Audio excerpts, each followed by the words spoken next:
Silver has just reached $70, but the number on the screen may be hiding a much bigger problem. Because when silver rises this fast, the real question is not how high the price can go. It is whether the physical market can actually handle what comes next. Dealers, refiners, liquidity, and physical supply could all face pressure at the same time. And if silver pushes toward $100 or beyond, one part of the system could become the bottleneck nobody is watching. What happens next could completely change the way the silver rally is understood. Welcome to Next Alert. If you value clear market analysis, subscribe and stay with the channel. And tell us in the comments, where are you watching from today? Because the biggest problem with $70 silver may only become visible after the price goes even higher. Silver hits $70, but there's a big issue looming. At first glance, $70 silver looks like a simple milestone. A higher price means stronger demand, stronger investor interest, and potentially larger gains for those who already hold the metal. But the headline price is only one part of the story. The more important question is what happens underneath that price when demand begins moving faster than the physical market can handle. Silver is not traded only through screens and charts. Behind every physical transaction is an entire network of coin shops, bullion dealers, wholesalers, refiners, mints, investors, and industrial buyers. Each part of that network depends on the others. When the system is functioning normally, silver can move from one participant to another with relatively little friction. But a major price surge can change that equation. Consider what happens when silver suddenly becomes much more valuable. Some investors want to buy because they fear missing the next move. At the same time, existing holders may decide that a higher price gives them an opportunity to sell. That creates more transactions, more inventory movement, and more demand for liquidity. The problem begins when the physical system cannot process that activity quickly enough. This is where the $70 level becomes more interesting. Previous periods of extreme silver price movement have demonstrated that the physical market can become congested. Coin shops can receive unusually large amounts of silver from sellers, while refiners and wholesalers may struggle to process the increased volume. In the competitor transcript, dealers described situations where refiners became backed up for weeks, while some processing facilities were operating around the clock to handle incoming material. That creates a problem most investors never see on a price chart. A dealer may want to buy silver from a customer, but buying requires capital. That silver then needs to be moved through the next stage of the supply chain so the dealer can recover that capital and continue operating. If the next buyer or refiner is delayed, the dealer's money becomes trapped in inventory. For a large institution, that may be manageable. For a smaller local coin shop, it can become a serious business problem. The same principle applies to almost every industry. A company can have strong demand and rising sales, yet still face trouble if its working capital, logistics, or production capacity cannot keep pace. Growth itself is not always the problem. The problem is growth that arrives faster than the infrastructure supporting it. Silver could face a similar test. And this is why $70 should not simply be viewed as another bullish number. It could become a stress point for the physical market. If silver continues higher, the pressure could increase across the entire chain. Dealers may need more capital, refiners may face larger volumes, processing times could expand, spreads could widen, physical transactions could become more difficult precisely when investor interest is reaching its peak. The crucial question is no longer simply whether silver can go higher. It is whether the system beneath the price can keep up. Because if silver reaches the next major price levels faster than the physical infrastructure can adapt, the biggest problem may not be a lack of buyers or sellers. It may be the market's ability to move the metal from one side to the other. The first sign of trouble may not appear at a refinery. It may appear at the local coin shop. Imagine a silver holder walking through the door with several hundred ounces of metal. Silver is trading dramatically higher than it was months earlier, and the seller expects the dealer to simply write a check and take the silver. But behind that transaction is a less visible question. Can the dealer afford to buy it today? That question becomes increasingly important as silver prices rise. A coin shop does not operate like a bank with unlimited capital. Its business depends on continuously moving money through inventory.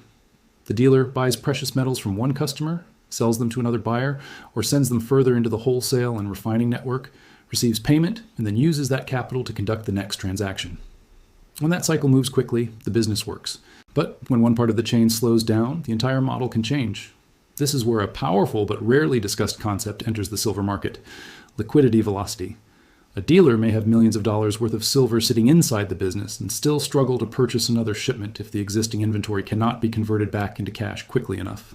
The metal has value, but the business needs usable capital. During previous periods of extreme silver demand, this distinction became painfully visible. Dealers describe situations where large quantities of silver were coming through their doors, while downstream buyers and refiners were becoming overwhelmed. Some vendors reportedly faced delays lasting weeks, while certain facilities worked extended shifts simply to process incoming material. That creates an unusual situation. The market can have plenty of silver, it can have plenty of buyers, it can have plenty of sellers. And yet the system can still experience a shortage of liquidity and processing capacity. For a young entrepreneur, the concept is familiar. A business might receive a massive wave of orders tomorrow. On paper, that sounds like the best possible problem. But what if suppliers demand payment immediately? What if customers pay 30 days later? What if the warehouse is full? What if the company needs twice as many employees? Suddenly, explosive demand becomes a working capital problem. Physical silver can face the same kind of pressure. As prices rise, the dollar value of every transaction becomes larger. A dealer purchasing 1,000 ounces at $40 is committing $40,000. At $70, the same amount requires $70,000. At $100, it requires $100,000. The physical quantity has not changed, but the capital requirement has. That means a rapidly rising silver price can actually make the dealer's liquidity problem larger, even when the dealer is operating the same business. And this is where higher prices can produce an unexpected consequence. If dealers become concerned about their available capital, they may widen the difference between what they pay sellers and what they charge buyers. The spread becomes a form of protection against inventory risk, financing costs, delays, and uncertainty. From the customer's perspective, that wider spread can look unreasonable. From the dealer's perspective, it may be survival. The competitor transcript describes exactly this tension, with dealers explaining that their capital effectively functions as a business tool. When that capital becomes trapped in inventory, the ability to keep buying and selling can disappear, and that leads to the bigger concern. If silver at $70 is already demanding more capital from the physical system, what happens when the market moves toward $100? Because at that point, the question may no longer be whether investors want the silver. It may be whether the entire chain has enough liquidity to keep saying yes. There's a point in the silver market where the metal can stop behaving like an investment and start behaving like a logistics problem. That point sits deep inside the supply chain, far away from the charts most investors watch every morning. It is the refinery. For the average silver investor, a refinery may seem almost irrelevant. The price moves on a screen, a dealer buys or sells a few coins, and the transaction appears complete. But physical silver does not simply disappear after a dealer buys it. It has to move. It has to be sorted, processed, refined, settled, and eventually returned to the market in a form that another participant can use. Under normal conditions, this process is almost invisible. Under extreme conditions, it can become the most important part of the story. Previous periods of exceptional silver demand have already provided a warning. In the competitor transcript, a major refiner reportedly described warehouses filled with silver still waiting to be processed, while another refinery indicated that it was temporarily unable to accept additional sterling silver because it was still working through existing volumes. That detail changes the way a silver rally should be viewed. The issue is not necessarily that silver has disappeared. The issue is that silver can exist physically while becoming temporarily difficult to process. That distinction matters enormously.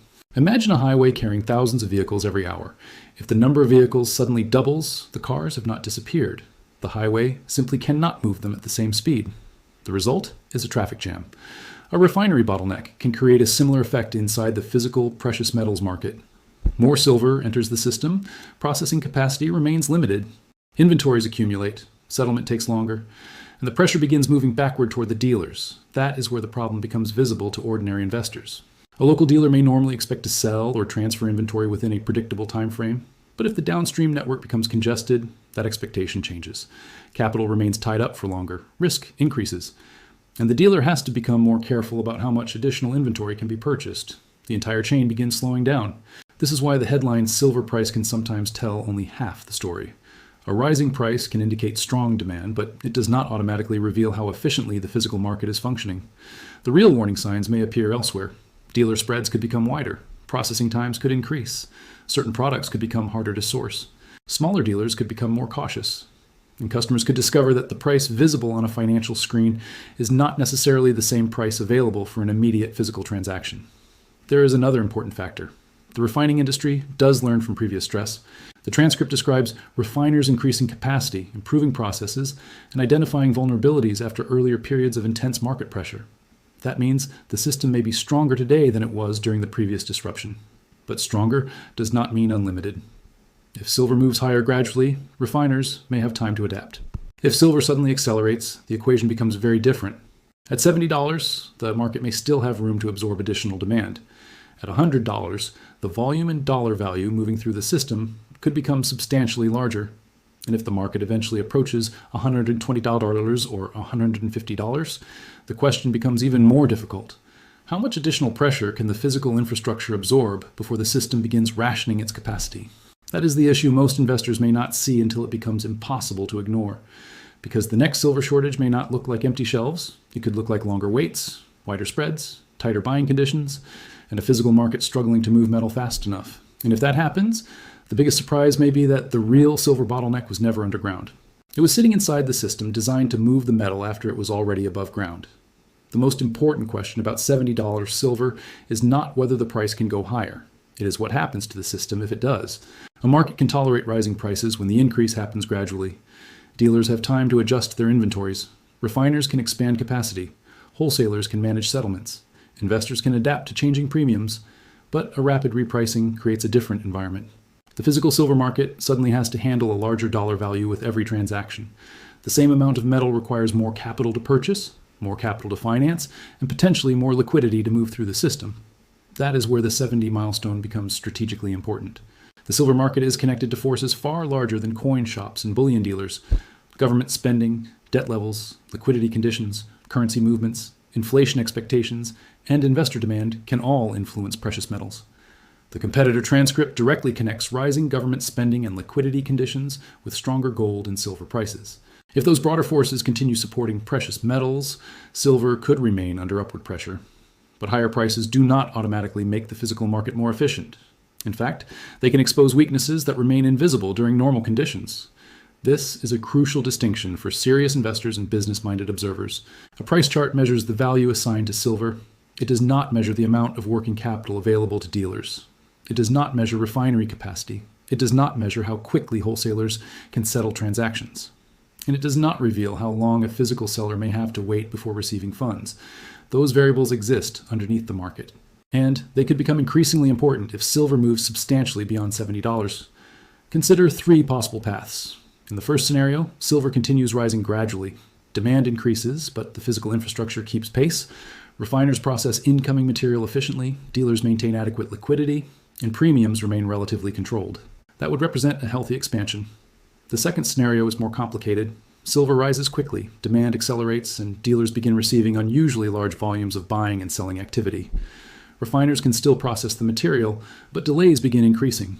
Dealers respond by widening spreads and becoming more selective with inventory. The market continues functioning, but friction becomes visible.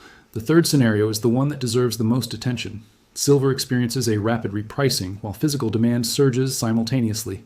Dealers need more capital, refiners receive more material than they can process efficiently, and settlement times expand across the chain. At that point, the headline silver price could continue rising while the physical market becomes increasingly difficult to navigate. That may sound contradictory, but markets frequently behave this way during periods of stress. The competitor transcript provides an important historical warning. During an earlier extreme price environment, some dealers struggled because their capital became tied up while refiners and downstream buyers were overwhelmed. That experience demonstrates why the next silver rally should not be judged solely by its price target. The more useful indicators may be the ones that receive less attention. Are dealer spreads expanding? Are physical products becoming harder to source? Are refiners increasing processing times? Are smaller dealers becoming more cautious? Are large transactions becoming more difficult to execute? Those signals could reveal stress before the headline market recognizes it. And there is an important lesson here for entrepreneurs. A business does not become strong simply because demand for its product is rising. It becomes strong when its infrastructure, liquidity, suppliers, employees, and operations can handle that demand. The same principle applies to physical commodities. Silver reaching $70 may therefore be less important than what happens afterward. If the market can absorb $80, $90, or even $100 without major disruption, the system will have demonstrated resilience. But if higher prices trigger severe bottlenecks, widening spreads, and liquidity problems, then the rally will reveal something far more important than silver's upside potential. It will reveal the limits of the infrastructure supporting the physical market. That is why the next phase deserves close attention. Because $70 may not be the destination, it may be the stress test. And if silver keeps climbing, the biggest question will no longer be how high the price can go. It will be whether the physical market can keep up with it.